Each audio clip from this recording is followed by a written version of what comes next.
Good morning, everyone. It has come to my attention that I was not uploading solutions as I had promised.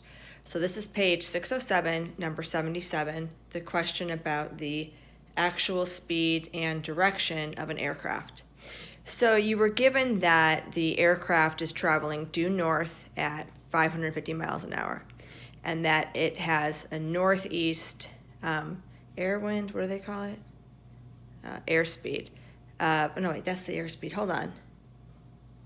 Jet stream, sorry. The jet stream is 100 miles per hour northeast. So the problem with this problem is that you need to make the assumption that the angle between the I-axis and the J-axis is 45 degrees.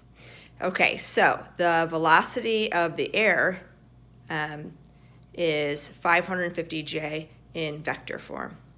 The wind is 100 because that's the jet stream, I times the cosine of 45 because you're assuming it's a 45 degree angle, and then J times the cosine of 45. So when you evaluate, the cosine of 45 is root 2 over 2 times 100 is 50 root 2. And again, the cosine, oh, you know what? I have this written wrong. This is supposed to say sine.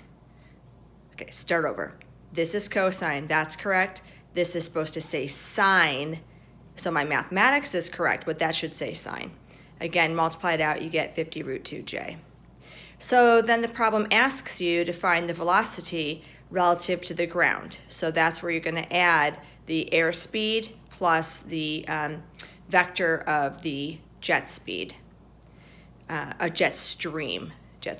Okay, so you add them together. That's supposed to say 550. I made an error. So it's 50 root 2i plus 550 plus 50 root 2j. So I'm adding the velocity of the airplane and the velocity of the jet stream.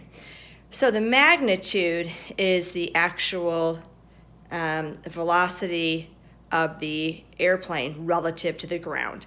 So if you remember, the velocity here is going to be our jet stream, but it's the vector relative to the ground, and then to find the actual speed, it's going to be the magnitude, which is the hypotenuse. So Pythagorean theorem, essentially. So I plugged in the Pythagorean theorem, so the x-coordinate, I-coordinate, is 50 root 2. The y-coordinate, or the j-coordinate in this case, is 550 plus 50 root 2. So a squared plus b squared, square root it, and you get 625 miles per hour.